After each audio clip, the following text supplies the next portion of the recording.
Arafa kuni tutilgan roza 1000 kunning rozasi kabidir. Arafa kuni tutilgan roza 1000 kun roza tutgani savobini beradi.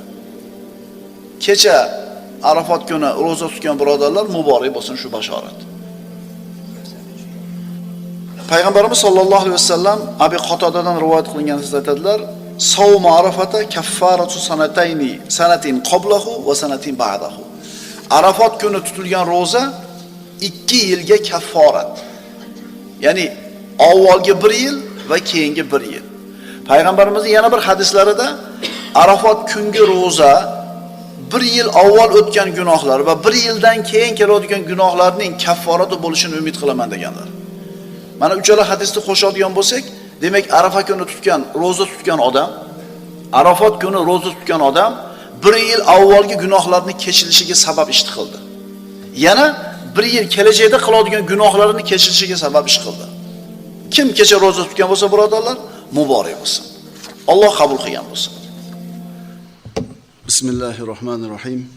Alhamdulillahi robbil alamin. Vassalatu vassalamu ala ashrafil mursalin va ala alihi va ashabihi ajma'in. Allohumma allimna ma yanfa'una wanfa'na bima 'allamtana wa zidna ilma. Allahumma arina al-haqqa haqqan warzuqna ittiba'ah wa arina al-batila batilan warzuqna ijtinabah. Waj'alna mimman yastami'una al-qawla fayattabi'una ahsanah wa adkhilna bi rahmatika fi 'ibadika as-salihin. Amma ba'd, assalomu alaykum va rahmatullohi ta'ala va barakatuh. Alloh azza va jalla ushbu sayyidul ayyom kunini barchamizga barakotli qilsin, gunohlarimizni mag'firat qilsin, duolarimizni ijobat qilsin.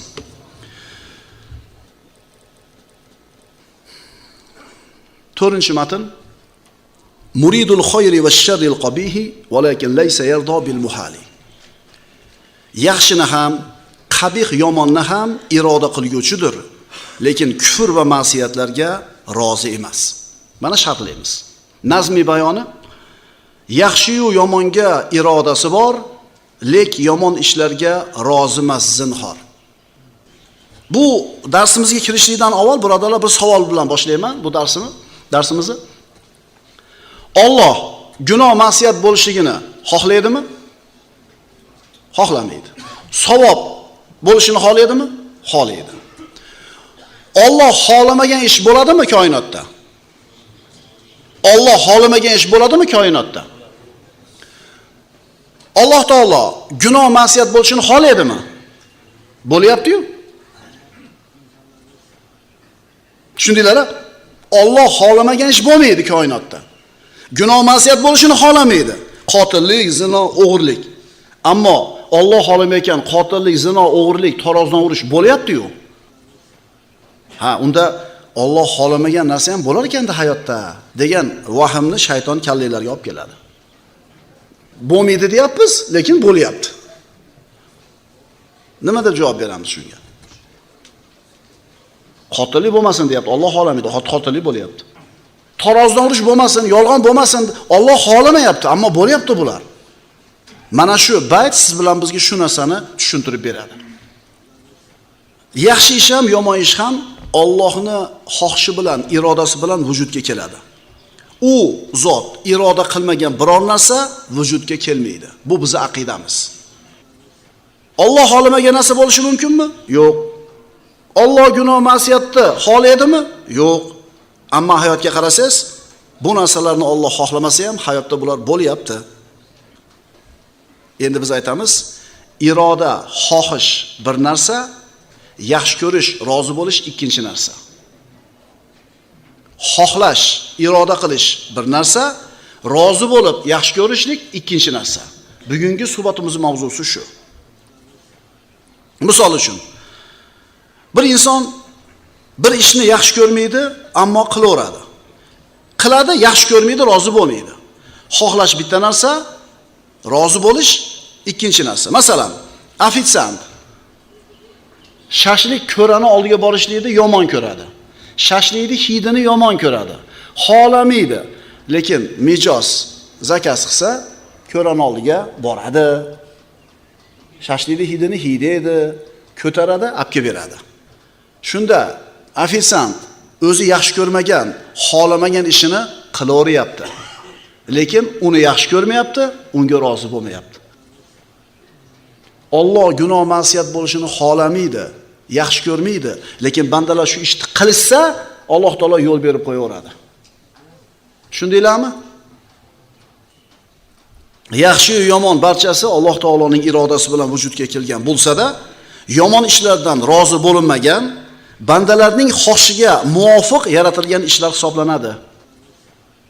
Ya'ni ofitsiant shashlikni olib kelib berdi, mijozning xohishiga, zakasiga muvofiq. Agar mijoz shashlik olib keling demaganida, shashlikni olib kelmas edi. Sen ana shu harom ish bo'lishligiga sabab ish qilding, Alloh taolo shu ishni yaratib berdi. Sen qotillikka sabab bo'lgan ishni ixtiyor qilding, Alloh qotillikni yaratib berdi. Yaratib beraveradi mana shu gunoh ishni ham. Lekin Alloh buni yaxshi ko'rmasdan, bundan rozi bo'lmasdan yaratib beradi. Sen o'zing xohlading, harakat qilding, Alloh yaratib berdi. Tushunarli bo'ldimi? Xohish bir narsa, iroda xohish bir narsa, rozi bo'lib yaxshi ko'rishlik ikkinchi narsa. So'folloyor bobomiz aytadi, Xudo rozi emas isyonimizga, rizosidir aning ihsonimizga. Isyonimizga Alloh rozi bo'lmaydi, ammo ihsonimizga, yaxshi ishimizga rozi bo'ladi. Kishi rozi desa isyon qilurga, aimma hukmidir kofir bo'lurga. Agar bir odam Alloh bizni kufr isyonimizga ham rozi bo'laveradi desa, ahli sunnaning imomlarining hukmi bu odam kofir bo'ladi. Iroda, xohlash sifati Alloh taoloning zotiy sifatlaridan biri bo'ladi. Mashiat, xohish sifati bu sifatning sinonimlari hisoblanadi, ma'nodoshlari hisoblanadi. Yaxshi bo'lsin, yomon bo'lsin, bo'layotgan ishlar Allohning xohishi bilan bo'ladi. Agar Alloh xohlamasa, bir savob ish ham bo'lmaydi, gunoh ish ham bo'lmaydi. Alloh xohlamagan biror narsa vujudga kelmaydi. Borliqda bo'layotgan hamma narsa Allohning xohishi deyiladi. Issiq bo'lib ketdimi? Allohning xohishi. Sovuq bo'lib ketdimi? Allohning xohishi.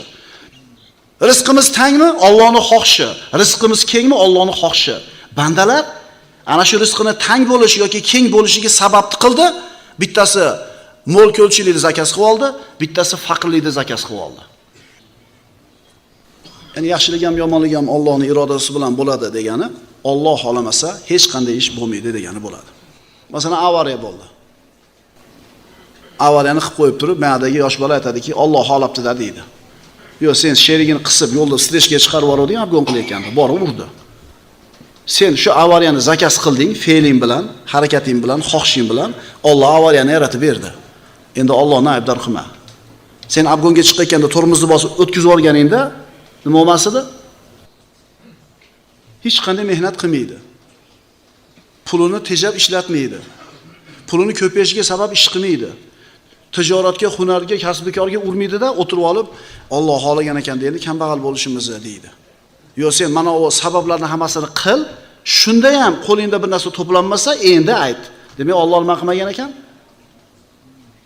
Kufr va ma'siyatlar ham Allohning irodasi bilan yuzaga keladigan bo'lsa, kufrga norozi bo'lgan paytda o'zi xohlagan narsasiga norozi bo'layotgan bo'lib qolmaydimi?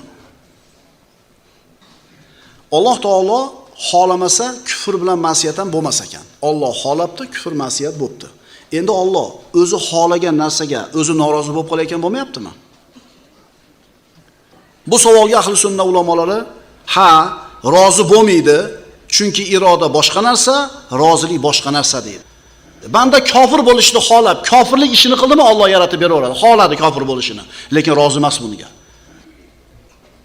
Mu'tazili firqasi Alloh taolo faqat yaxshi ishlarni yaratadi, yomon ishlarni esa bandani o'zi yaratadi degan e'tiqodda bo'lgan. Bu noto'g'ri. Banda savob ishni ham Allohning xohishi bilan qiladi, gunoh ishni ham Allohning xohishi bilan qiladi. Agar Alloh taolo shu gunohni yaratib bermasa, banda gunoh qila olmaydi. Alloh savob amalni yaratib bermasa, savob qila olmaydi. Faqat Alloh taolo biriga rozi bo'ladi, biriga rozi bo'lmaydi. Iroda sifati haqida, Alloh taoloning iroda degan sifat haqida ahli sunna val jamoaning e'tiqodi qanday ekanligini batafsil o'rganib chiqib turib, ko'p mushkulalarga birodarlar javob beramiz, ko'p tushunmovchilarga barham beramiz. Endi Alloh taoloning iroda sifat haqidagi e'tiqodimiz qanday? iroda Allohning sifatlaridan. Bu xohlash, qasd qilish ma'nolarini bildiradi. Istilohda esa barcha bo'lishi joiz narsalarni ular uchun mumkin bo'lgan ko'plab narsalardan biriga xoslaydigan Alloh taoloning azaliy sifati iroda deyiladi. Ya'ni hayotda, borliqda, vujudda bo'lishi mumkin bo'lgan narsalar. Masalan, bir odam bir vaqtning o'zida ham tirik, ham o'lik bo'la olmaydi. Birga bo'lishi mumkin emas bu. Bu ikkita bir-biriga zid narsa. Non bir vaqtning o'zida ham issiq, ham sovuq bo'la olmaydi. Bu bunday bo'lishi mumkin emas. Bir-biriga zid teskari narsalar, bu borliqda bunday narsa bo'lishi mumkin emas. Ovqat bir vaqtning o'zida ham issiq, ham sovuq bo'lmaydi. Odam bir vaqtning o'zida ham johil, ham olim bo'lmaydi. Shuning uchun biz aytdik, iroda sifati istilohda barcha bo'lishi joiz narsalar uchun mumkin bo'lgan ko'plab sifatlardan biriga xoslaydigan Allohning sifati. Masalan, bunaqa savolda daxliylar beradi yoki bo'lmasam Alloh o'zi ko'tara olmaydigan toshni yarata oladimi? Hozir ha desiz ham noto'g'ri, yo'q desiz ham noto'g'ri. Ha, yarata oladi desiz, demak ko'tara olmas ekan, Alloh qo'lidan kelmaydigan ish bor ekanda deysiz. Yo'q, yarata olmaydi desa, demak Allohning qo'lidan kelmaydigan ish bor ekanda deysiz. Bunaqa savol berish mantiqqa, aqlga to'g'ri kelmaydi. Borliqda bo'lishi, sodir bo'lishi mumkin bo'lgan ishlar deyildi. Iroda sifatining borligiga Qur'oni Karim va hadis shariflarda ko'plab dalillar kelgan. Alloh taolo aytadi: "Innalloha yahkumu ma yurid." Albatta Alloh nimani iroda etsa, shuni hukm qiladi. Moida surasi. Boshqa oyatda astagfirullah, yuridullohu bikumul yusra va la yuridu bikumul usr. Alloh sizlarga yengillik bo'lishini xohlaydi va sizlarga qiyinchilik bo'lishini xohlamaydi. Demak, siz bilan biz bugun Alloh taoloning iroda sifat haqida suhbat qildik. Iroda.